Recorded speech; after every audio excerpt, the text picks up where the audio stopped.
coming up on the Outside of Sunday podcast. I heard like an audible voice from the Lord. Looking back, I know that it was the Lord. Wow. And he said, "Would you be a missionary?" And I was like, "No, that's for old people." And that's literally all the conversation. And then I kind of just like, I remember laughing to myself and then kind of going on my merry way, walking the hallways of the church building. But after that, I had such a deep calling to go to Africa. Doug and I did move to Uganda in March of 2003. We never looked back. We lived through 3 Ebola outbreaks. Our son had malaria when he was 18 months. Wow. I got it when I was pregnant with our last. We have killed cobras in our yard and things like that. It's a different world over there, but one that I really, really loved. You know, you think when you become a Christian, you've surrendered your life to the Lord. That is not where it stops. Mm-hmm. You have to surrender your life and circumstances to the Lord 1,000 times over throughout your walk with Him. You're listening to the Outside of Sunday podcast. I'm Krista, and here you'll find genuine conversations and inspiring testimonies, as well as biblical encouragement on how to live your faith in and outside of Sunday. Welcome everyone to this episode of the Outside of Sunday podcast. Today I'm here with Destiny, who has come over from Tauranga today to be on this podcast. And actually, Destiny was part of the team. I think you probably spearheaded that conference that I recently went to. One of many. One of many. Yeah. Many spears. The Way of Blessing conference, which was a Calvary Chapel event, which was such a blessing to me. And, but yeah, she's here. We met and we hit it off, and I just really wanted to invite you on the podcast. So thank you for saying yes. Thank you for having me. Honestly, it's a blessing. So let's get straight into it. Great. Tell us a little bit about yourself. What does life look for you right now? And then I think we can have a look at some of the things that the Lord has led you through during your life. Great. Well, thank you so much for having me. Life right now is really different than what it's been in the past. I have found myself in some really new, interesting, and amazing seasons. So my husband is a lead pastor of a church called Shoreline Calvary over, we meet at the Mount, but it's, located in Tauranga. And we've been there for almost 9 years. And we have 3 amazing kids. Well, not even kids anymore. So we're like kind of going into like new seasons in the fact that some of my kids are young adults or heading in that direction. Wow. So we have a son, he's 20, and he is currently in Uganda right now. So that'll kind of come into our story later on. But my husband and I served in Uganda for almost 14 years.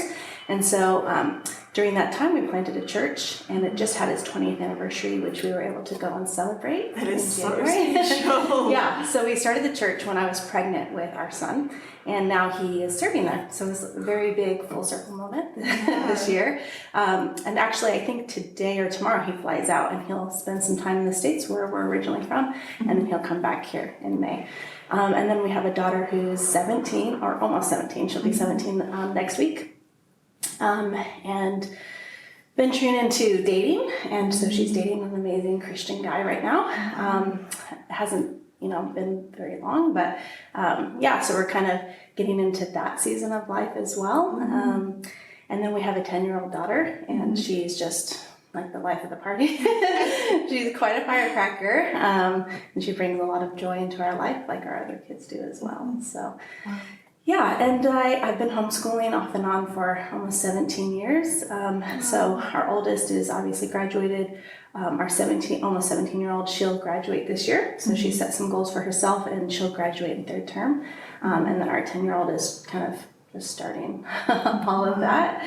And so I really do have a really deep passion to homeschool and I feel like I need to have you back because I want to hear about how to parent teenagers. I want to hear like more info because we have a homeschool audience as well, and I'm sure they'd love to pick your brain and hear more about that. But that's kind of not why we're here. But that's just like such a great thing. So email address. Yeah. I don't know. Yeah, it's so strange because like I was in the throes of it for so long when you're with toddlers and kids and homeschooling. And I did a bulk of my homeschooling in a foreign country as well. And so like different community and cultures. And so a lot of that. And now I'm like going on the other side of it. And I'm like, wow, I actually...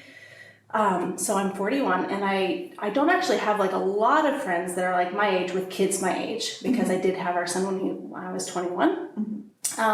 So it's just such an interesting, like there's no books on this. There's books on babies and toddlers and infants and even homeschooling. But now getting into like dating and young adults, and like our kids are in our home, but they're outside of our home, and like developing that relationship and that respect, because things shift. Yeah. So, and you're still their parent. Exactly. And even when they get beyond that stage, you know, and then you will always be their parent. Yeah. That's so great. But then it's also, navigating that relationship where they're making decisions, maybe not the ones that I would want them to make, but like, I mean, our kids though are really amazing. Like they're third culture kids, which I'll kind of get into that too, because my husband and I grew up and are from California, Northern California, and but then we moved away to East Africa when I was 19, and then I lived all my adult years in Uganda, East Africa, until we moved here. And I moved here when I was 31. So it felt like not only did my kids grow up in a foreign country, but I grew up in a foreign country and became a mom and homeschooled and was a pastor's wife, and a lot of different dynamics going on in a foreign country. So third culture kid just means that the parents are from one culture, your kids are raised in one culture, and so they've kind of got like a subculture for themselves. So, and then we threw in New Zealand on top of all of that. On top of all of that. Exactly. So, so our kids are really amazing and unique, actually, and have such an interesting perspective on life and on their faith. And I'm just so blessed that each one of them have chosen to serve and follow the Lord. And that's something else that I just think, you know, all of us who are Christians, who are believers, who are raising children, that's what we want for our kids. So me personally, whenever I see someone who their kids are also following the Lord, I'm like, I want to listen to what you have to say about parenting, about even just discipling discipling personal discipleship and discipling your children yourself. So yeah, I mean, maybe I'll have to have you back. If you're willing. When I had, I'm definitely willing, when we first started having kids, I knew that I wanted to homeschool. I was homeschooled as well. So I kind of knew what I was getting into. And then when we were in East Africa, that was basically the only option for us, unless they went away to boarding school, which I knew God wasn't calling us to. And so one of the things that God really put deep in my heart was, it doesn't matter what careers your kids choose. It doesn't matter the degrees that they could possibly obtain in life, or how wealthy they are, or houses, or where they live. None of that actually matters in the grand scheme of things. The thing is if they die without the Lord, what was it all for? It's like totally for nothing. So their eternity is what actually matters. And so I took that to heart, and I just really wanted to pour into my kids and disciple and discipline and love them. And I'll tell you, it was really, it's hard. It's really hard. And I'm on like the other side of it. So my definite encouragement is be persistent, continue to pursue God in everything that you do, whether your kids are going to school or homeschooled or whatever the dynamics look like in your own home, and be that consistent voice of pointing them back to Jesus. So good. Wow, that was just such a nugget of wisdom. Thank you so much for that. I feel like that's a bonus to our chat today. Thank you. But let's rewind a little bit. Let's just take a step back, because you've kind of touched a little bit on Uganda, your time there, and your husband and doing that together. But what was life like for you as a child? You were homeschooled in America. What was that like? Yeah, so I'm originally from a small town called Grass Valley. Grass Valley and Nevada City, they're sister towns, but I think now collectively there's only like 14,000, so it's a small town in Northern California. I grew up in a Christian home, and my dad is a pastor, and so I grew up as a pastor's kid as well. And I lived a great life of hypocrisy for a long time. Like, I could tick all the boxes. I went to youth group. I went to church every Sunday. And I knew how to answer questions about the Bible. I knew the Bible.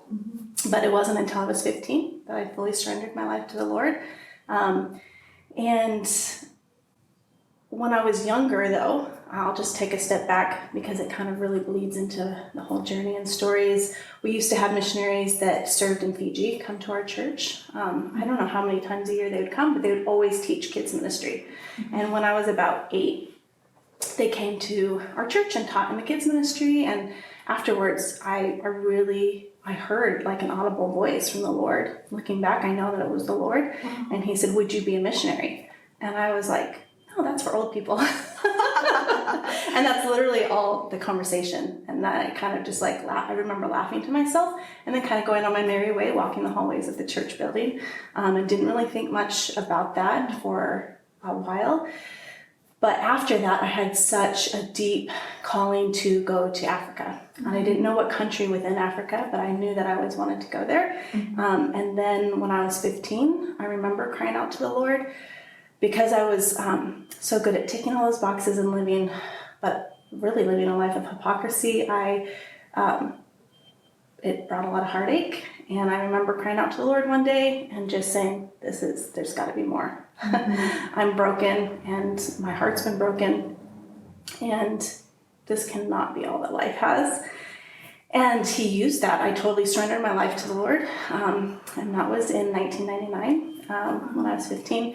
And after that, I got baptized. Now, I know that I had received Christ when I was really young and I had been baptized when I was younger, but I don't remember any of that. And I did not live for the Lord. I didn't live a life surrendered to the Lord. And so when I was 15, that all happened. And he, within a matter of days, flipped my life upside down. Wow. And so I got baptized in a river in Northern California called the Ebola River. Cool. And the first person, like my dad and my youth pastor, helped baptize me. And then when I went out onto the banks, the first person that gave me a hug was a guy named Doug. And I secretly liked him. And now looking back, like he liked me as well, but like neither of us had admitted that. And within like a month, that all kind of came out. And I had signed up to go to a trip to Uganda in East Africa. There were some missionaries that had come and spoke at our church. And I had signed up for like Youth with a Mission that summer as well. And like they said, list like your top 3 places you want to go. And I thought, this is going to be it. This is like the first step for me to go on foreign missions trip. And there's no places in Africa, not one country. And so my friend signed up to Peru and she went, but there wasn't any place for me to go, and I didn't feel called to go to any of the locations because none of them were in Africa, and so I just put that aside. But then missionaries came and spoke at our church that were serving and living in Uganda, and I signed up for a trip, and the trip was going to take place right after my 16th birthday. And that same trip, Doug, who's now my husband, signed up to go for at least a year. And I was so jealous. I was like, man, I really want to go and live. And he's like stolen my dream. How dare you? Didn't even like really know me. But yeah, so I went for 3 weeks and he ended up going for a year. But before all of that, we found out that we liked each other. And so we kind of started dating, courting. But this, again, was in 1999, so there's no FaceTime, there's no Skype. He could download emails like once a week. So we did it kind of like the old-fashioned way, which sounds so weird, but we wrote letters and we would send them. And so sweet. I saved up, I was working at like a sandwich shop cafe, so I would save up money every month to call him for 1 hour, which cost about $100. Wow. Yeah, so that was like our first year was together, but not. We were separated by a continent. So what beautiful courtship, though. Like, it's so sweet. And I was really young. So I was 16 at the time. And so that first year, getting to know him. And then he came back, and I turned 17. And I didn't know this, but he was saving all of his money from his new job. And he proposed a few months later. Wow. Yeah, so I was only 17, but I absolutely knew I was going to marry him. And so we got engaged and we got married in November of 2001, so a few weeks after my 18th birthday. And then right after that, I really felt like we were called to go back to Uganda. So he had spent a year there and he had come back really burned out, grappling with a lot of different issues. And nobody in our church had done foreign missions, had never lived overseas. So he really didn't have anybody to talk to. And to discuss those things with. So he just kind of internalized it. But then once we got married, I came to him and I was like, I think God is calling us to go to Uganda. And he was like, no, I never want to go back. I'm done. And so I felt like pretty heartbroken. Like, I know I've heard from God, but now I've married you and you're saying like, we're never going to go to Uganda. Wow. So in that same conversation, he just said, just pray for me. If this is really what God wants, he'll change my heart. And so I said, okay. So I just, I closed my mouth and never brought it up again. And I prayed. And for a year, I prayed, probably almost every day. And God did change his heart right before our first anniversary. He came to me and he was like, God is calling us to go to Uganda. Wow. So I was like, okay, I'm all in. Wow, what beautiful, that's a beautiful picture of a marriage. And you guys were so young, what a mature way to just handle that. I suppose, did you see that modeled in your own parents? Yeah, they served in ministry before I was born. And so, I really got to see that. And even with my grandparents, my mom's parents really loved the Lord as well. And so, just seeing the different dynamics of my parents and my grandparents,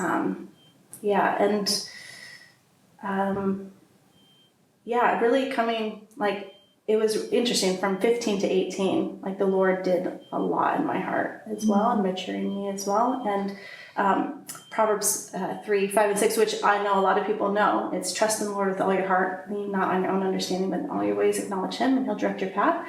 Yeah. Doug and I really took that to heart when we were dating. And then when we got married, we're like, what if we really trusted the Lord? What if we didn't lean on our own understanding? And what if we do those things and he really does lead and guide us? What if we live that out practically every day in our marriage and in our walk with the Lord? And so that became our life verse right when we got married. We're like, what if we did this? So great. And so we committed to living that out.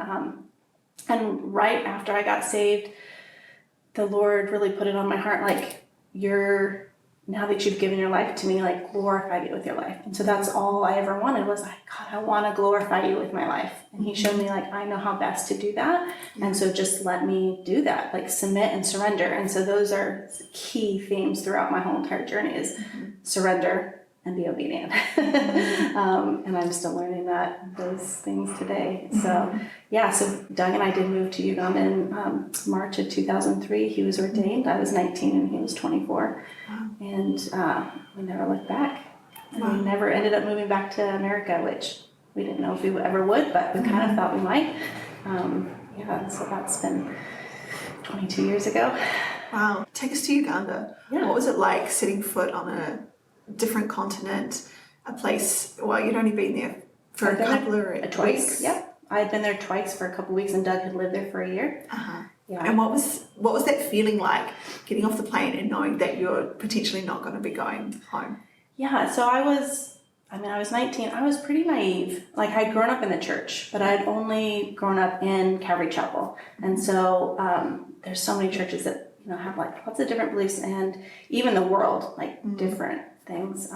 So I stepped off and I think I was just passionately naive. I had no idea. I really didn't have any expectations of what life was going to look like there or what we were going to do. I knew that God was calling us into pastoral.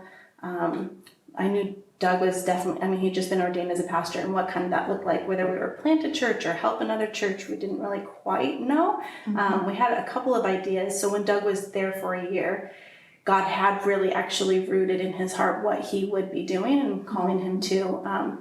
One of the most impactful times that he was in Uganda was he went up to South Sudan. It wasn't South Sudan at the time, it was Sudan, but it is South Sudan now.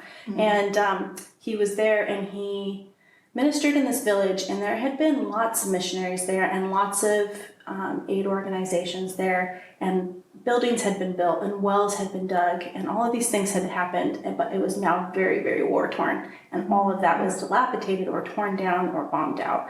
And the only thing that really remained were people. People that had gotten saved, had been discipled, and then they were now discipling. And so that had a huge impact on my husband's life. And so when he came back, he kind of knew what God wanted us to do, and that was to teach God's word and to plant a church and to disciple people and then send them out.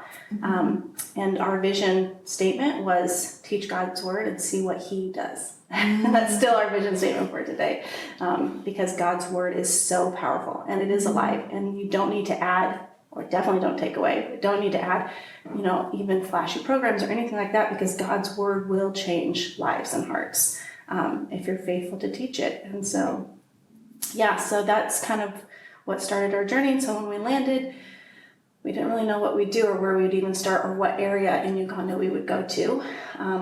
But the Lord led our steps, and through a lot of different things, which I won't go into, we helped with a new church plant. The church had been there a year, and it was in the capital city, Kampala, and it was a Calvary chapel, so we helped with that church plant for a year. My husband taught at a Bible college, because there was a campus there with Calvary Chapel, and I led the kids ministry, and so we helped out kind of in a lot of varying ways. And then throughout that year, we made some pretty amazing friendships that we still have to this day. And then through all of that, he led us to a small town out west called Fort Portal, and it is a bordering town of, it's really close to the Congo border as well. And it's at the foothills of a mountain range called the Rwenzori Mountains, and that mountain range is glacier capped all year round, and it's almost 17,000 feet high. Yeah. Wow. It's pretty amazing. In Africa? Yeah. Yeah, in Uganda. And that was, we walk out onto our front deck, our front veranda, and that's what you see is the mountain range. Wow. Yeah. So I'm sorry to go off topic, but does that like affect the climate? Is it a lot cooler? Amazing. It's amazing climate. And so in Fort Portal town, it's a city now. It wasn't a city when we lived there, but it is a city now, a little over, I think, 50,000. But it's between 12 and 24 Celsius all year round. Oh my gosh, that is my dream. Yeah. And we got lots of rain because we're near rainforest as well. Wow. So, I mean, it was pretty spectacular. So we lived in that city for almost 12 years. So in Uganda altogether, we were there for almost 14 years. So we helped that church, and then within a year, we moved to Fort Portal. And the week we moved, I found out I was pregnant with our son. Wow. And so we moved out there, planted a church, had like 10 people show up for the first Sunday. And everybody's like, how are you going to do this? I'm like, I don't know. We've just rented a building and we're just going to open the doors and start preaching the word. And thankfully my husband had learned guitar as well. So he led worship, and kind of like your setup, he led worship, he ran the sound system, and he taught. I did kids ministry and I greeted people. And that's how we started. And that was, in January of 2005. Wow. So went there, and I was pregnant, and so then I had to go back to the States and have our first, because that was kind of our recommendation. Ended up landing, and like 2 weeks later, went into preterm labor and had our son 8 weeks early. And so my husband was trying to get an emergency flight to come back. Ended up missing the delivery by, I think, 6 hours. And then we had a 6-week NICU stay. So all of that, and so then, but we went back to the church and faithfully ministered there until the Lord called us to New Zealand in 2016. Wow. It sounds like, I mean, I know this is a summary, but it truly sounds like you just, the grace of the Lord was on you for that work. It was. The grace of the Lord was on you for even, with your son, the delivery. Yeah. And like what you said, trust in the, what was the verse that you said, sorry? Oh, Proverbs 3, 5, and 6. So trust in the Lord with all your heart. Lean not on your own understandings, but in all your ways acknowledge him, and he'll direct your path. Yeah, it feels like, just from what you're telling me, that he really was, holding up his end. Well, that's it. It's his word. He's not going to lie. He can't. It's impossible. He is the truth. So, wow. So great. So did the church was it always in that kind of modest size, or did it become like a mega church? Not that I say that to say whether or not you would say it's successful, but what did it look like kind of as you were coming to New Zealand? How did you leave it? Was it still 10 people, which is, that could be 10 amazing, mature Christians who are then going to disciple others? Impact the continent of Africa. Absolutely. Yeah, Jesus had 12. Yeah, exactly. So when we left, my best guess is that it's hard to say. I would say when we left, it was probably 90 to 100 adults strong, with quite a big flourishing kids ministry as well. And soon after I had Jotham, I also started women's ministry and retreats and helping with retreats and conferences and things like that. And we would regularly have 50 ladies that would come to our retreats every year. So it was really thriving. So about 5 years into the church, a young man named Nicholas Chimahendo came to church, and he was brought by one of our friends who was helping run the sound system. And he got saved. So Doug actually got to pray with him and led him to the Lord, and then baptized him and discipled him. And then 5 years in, he became Doug's assistant pastor of the church, and he's originally from Fort Portal.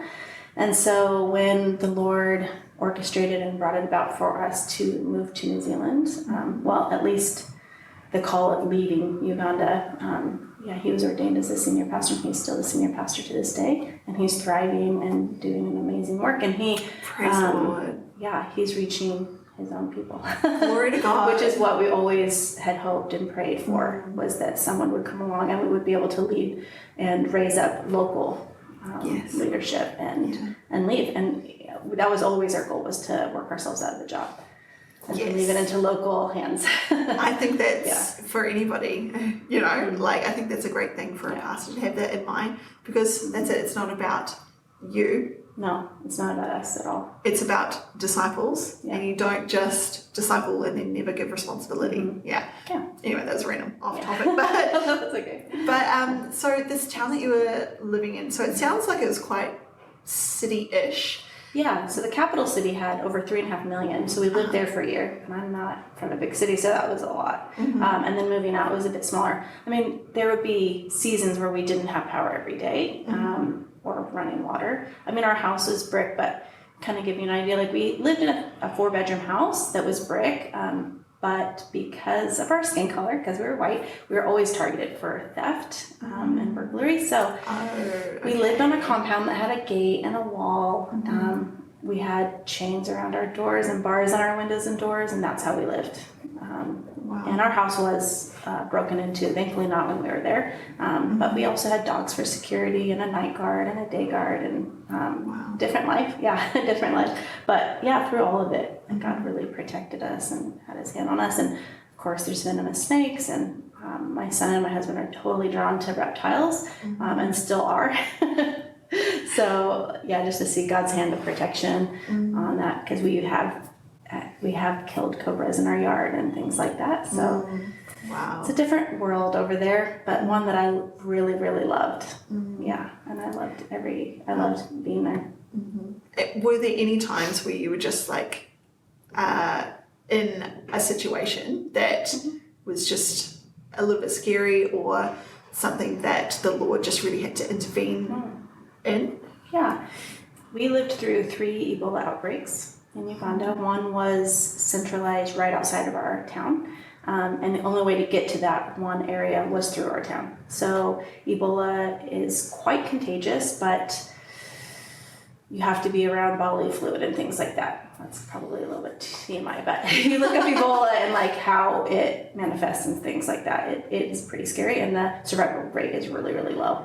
And so I do remember one time you had to still grocery shop. Like, you didn't have click and collect. No. You didn't have grocery delivery services or anything like that. And most of the time it was markets. So you're in like face to face with people. And I remember being in the midst of town, and I was like, oh my gosh, I'm here. I could totally contract Ebola. People can have it and then just cough on you. And like, it's a little bit trickier to catch than that, but you can catch it.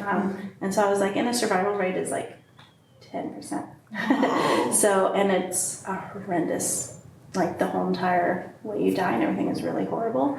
And so, people were dying. And so we're kind of in the midst of that. And that's when like the Lord again was like, no, surrender. Like, even if you are to contract this, and even if you die, like, your days are in my hands. Your life is in my hands, and your kids. Like, I love your kids more than you do. And so I care for them. I'm with you.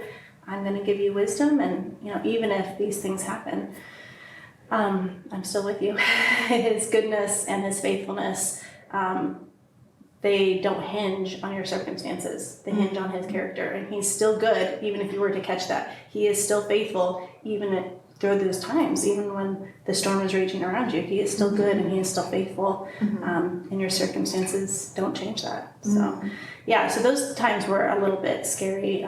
Driving there is always probably one of the most dangerous things you do. There's head-on collisions all the time. People don't follow road rules. People drive really reckless and dangerous at high speeds. So we had come across horrendous car accidents a lot. We had missionary friends and friends of friends go through really bad accidents.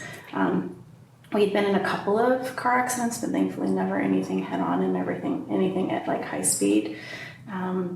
There were times where like I had an appendicitis and we're 4 hours from a good hospital. And so like, what do you do in that situation? And the Lord totally provided everything I needed. There was an Australian doctor in our hometown that helped, give me meds and things to make it to Kampala, the city, to have surgery, because it's a really horrible, bumpy road for 4 hours.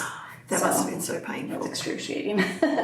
Yeah. So going, through things like that, God saw us through everything, and He provided everything. Like there was hospitals in our hometown, but none that I would ever have like admitted our family to. So, I mean, the running joke was that I kind of ran a clinic out of our home. So we had like a 4-poster bed in our guest room with like screws in the 4-poster bed so people could hang IVs. I could change IVs, but I couldn't like put an IV in.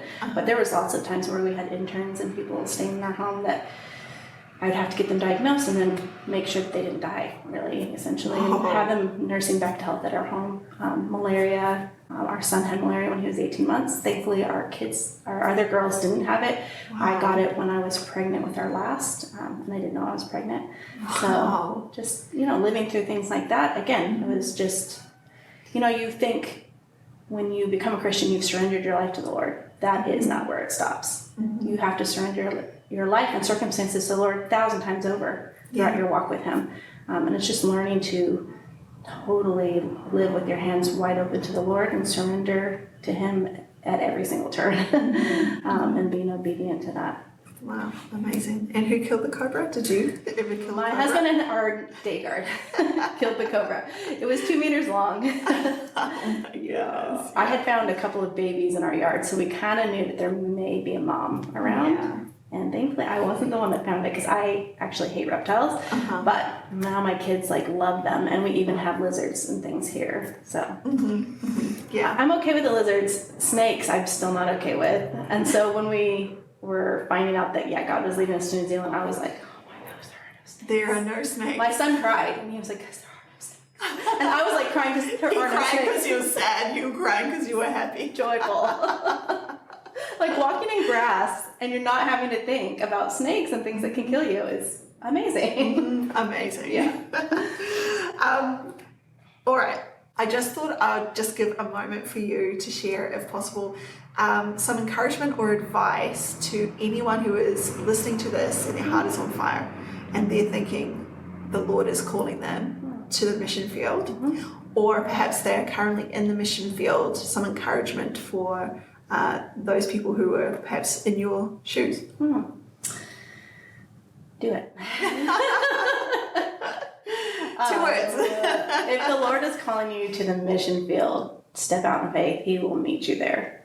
He's already provided everything for you. He's provided where you're going to go. He's going to provide all of the finances. He will never leave you. He'll never forsake you.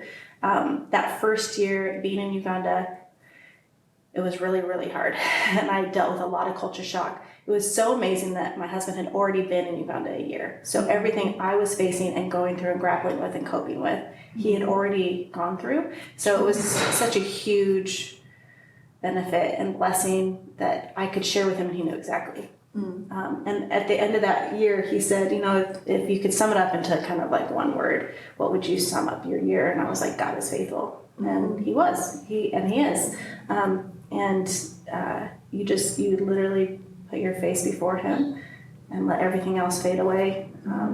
There's going to be those times when people are really hypercritical of you, or there's going to be those discouraging times. And when we first moved to Uganda, someone gave me some really amazing advice. Well, 2 things. 1, journal every single way the Lord has confirmed that you are to be there and why He's called you and what He's called you to do. Because when those times of discouragement come and you hit rock bottom, because you will in ministry and the mission field, you can look back on those stones of remembrance, that why God has put you there, how He has brought you there, and all the ways He's confirmed. And so you can just reflect and look back on, no, God has done this and He's called you there. And then my second piece of advice that we received was, you are not there for the people. And at first I was like, that sounds really harsh. No, you're there because God has called you there. And so you're there So for the good. audience of one. You're there to glorify God and to do what He has called you to do. And He's going to give you the strength. He's going to fill you to do that. He's going to fill you and pour you out a million times over. But yeah, he's the one that's going to do it. And so you're there for Him. And if you feel like you're being called, talk to someone, find someone, talk to the leadership of your church if you're going to what church, find someone that's been on the mission field, get in contact with me. I'd love to talk with you. I'd love to pray with you. And like, do it. Don't be discouraged. And you don't have to have a 5-year plan. Like, you just have to take the next step that God is showing you. Yeah. And He will keep showing you. So yeah, I would, do it. Awesome. I think that's great encouragement for anyone who's thinking about going into missionary work and anyone who's on the field at the moment. Remember, God has called you there. It's not about you. It's not about the people. You're there for Him. It's the Lord's work. Yeah. You're not, that's the thing, you're not working for, it's not your work that's doing it. It's the Lord's work, and you are just His hands and feet. Yeah. Yeah. So good. So now we'll change gears a little bit now, and we'll talk about something that happened to you while you were in Uganda, which was during one of your pregnancies. I don't know which one it was. So could you just tell us about that? Yeah. So going back to our son's birth, and this will play into this story, I was brought into the hospital, and I was only 32 weeks, and by the time I got into the hospital, I was dilated to 5, 100% effaced, and sorry, can you repeat that? I was dilated to 5, and I was Okay. 100% effaced, so there was no stopping him coming 8 weeks Okay. early.